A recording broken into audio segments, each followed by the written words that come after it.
ഇതൊക്കെ എന്ത് ഒന്നുകൂടി പറയാ പോടാ. അത്രക്ക് രമേശ് പിഷാരടി പുട്ടിന്റെ പരസ്യത്തിലെന്നത്തെ അരിപ്പൊടിയുള്ള പരസ്യം. അതുകൊണ്ട് നമ്മളിനി അരിപ്പൊടി കൂട്ടി പുട്ടുണ്ടാക്കില്ല. അത്രക്ക് ലോലന്മാരവരാ. അപ്പൊ അവരെ വെറുതെ വിട്ടേക്കാം. ഞാൻ സതീശന്റെ ഒറ്റ പ്രചരണത്തോടുകൂടി ഒരു സ്റ്റേജ് പരിപാടിയോടുകൂടി ഈ പ്രചരണം അവസാനിപ്പിക്കണം എന്നാഗ്രഹിച്ച ഒരാളാണ്. അപ്പോൾ പ്രസംഗം കയറിയാണ് വൈറലായി. അപ്പൊ അത് കണ്ട് സഹാക്കൾക്ക് കുറ്റപ്പെടുത്താൻ തുടങ്ങി. എന്റെ ഓൺലൈനിൽ എന്നെ എവിടെ കാണുന്നോ അവിടെയൊക്കെ തെറി വിളിക്കാൻ തുടങ്ങി. എന്നെ മാത്രമല്ല ഒന്നും അറിയാത്ത എന്റെ മോനെയും അവർ തെറി വിളിക്കാൻ തുടങ്ങി.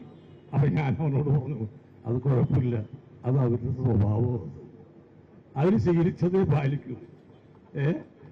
അല്ലാതെ നന്മയൊന്നും അവരിൽ നിന്ന് പ്രതീക്ഷിക്കരുത്.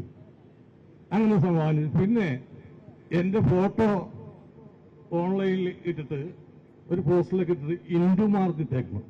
ഇവന്റെ പടം ഇനി കാണില്ല, ഇവൻ പറയുന്ന തമാശക്ക് ഇനി ചിരിക്കില്ല.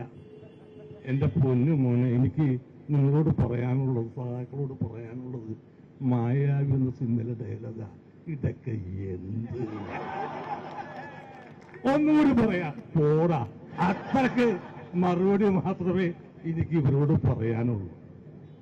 പിന്നെ വേറൊരു പേജ് ഞാൻ നോക്കിയപ്പോ ഒരു അരിപ്പൂട്ട് വെച്ചിട്ട് ഇന്ത്യ ഇട്ടേക്കണം. ഇനി ഈ പൂട്ട് നമ്മൾ തിന്നില്ല. കാരണം എന്താണ്, രമേശ് പിഷാരടി പുട്ടിന്റെ പരസ്യത്തിലെന്നത്തെ അരിപ്പൊടിയുള്ള പരസ്യം. അതുകൊണ്ട് നമ്മളിനി അരിപ്പൊടി കൂട്ടി പുട്ടുണ്ടാക്കില്ല. അത്രക്ക് ലോലന്മാരവരാ. അപ്പൊ അവരെ വെറുതെ വിട്ടേക്കാം. പിന്നെ ഞാൻ രാത്രി ഒന്നും പറയില്ല, പിന്നെ എന്റെ പേരിൽ കേസെടുത്തേക്കാം. അപ്പൊ പല ടി വിക്കാരും വന്നേക്കുന്നത് അതെന്താണെന്ന് അപ്പൊ അവരോടൊന്നും പറഞ്ഞേക്കാല്ല. എനിക്ക് വേറെ അത് ഇന്നലെ എന്റെ പേരിൽ കേസെടുത്തിട്ടുണ്ട്. ഇവര് ഞാൻ തിരഞ്ഞെടുപ്പ് നടത്തുന്നത് ഇങ്ങനെ മാനസിക വൈകല്യമുള്ളവരെ കളിയാക്കി എന്ന് പറഞ്ഞിട്ട്. ഞാൻ ആരെയും കളിയാക്കിയിട്ടില്ല, ഒരു വ്യക്തിയെയോ ഒരു സ്ഥാപനത്തെ ഒന്നും കളിയാക്കിയിട്ടില്ല. കാരണം ഊളംപാറ എന്നൊരു ആശുപത്രി ഇല്ല. പിന്നെ 2 വ്യക്തികളെ കുറിച്ച് പറഞ്ഞിട്ടുണ്ട്, ആ വ്യക്തികളും ഇല്ല. ഒരു പയ്യനും പിന്നെ ഒരു വ്യവസായി. മുഖ്യമന്ത്രി പറഞ്ഞത്, ഒരു പയ്യൻ വന്ന് അമേരിക്കയിൽ നിന്നിട്ട് അമേരിക്ക കേരളത്തേക്കാൾ മോശം സ്ഥലമാണെന്നും അമേരിക്കയിൽ നല്ല സ്ഥലമാണ് കേരളം എന്നൊരു പയ്യൻ പറഞ്ഞു. അവനെ ഊളംപാറയെ കൊണ്ടുവരുന്നാണ് ഞാൻ പറഞ്ഞത്.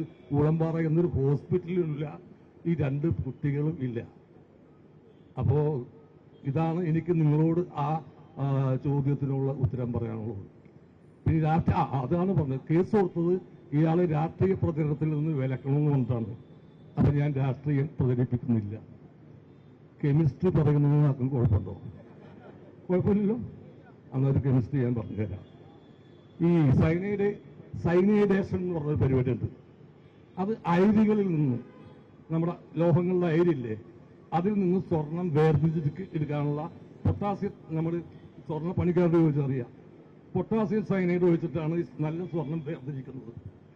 ഇപ്പൊ CPM പുതുതായിട്ട് കണ്ടുപിടിച്ച ഒരു സംഭവം എന്ന് വെച്ചാൽ, സ്വർണ്ണമുള്ള സ്ഥലത്ത് ഒരു സഖാവിനെ കൊണ്ടുവരുത്ത അവനത് വേർതിരിച്ചെടുത്തിട്ട് ചെമ്പാക്കി മാറ്റും.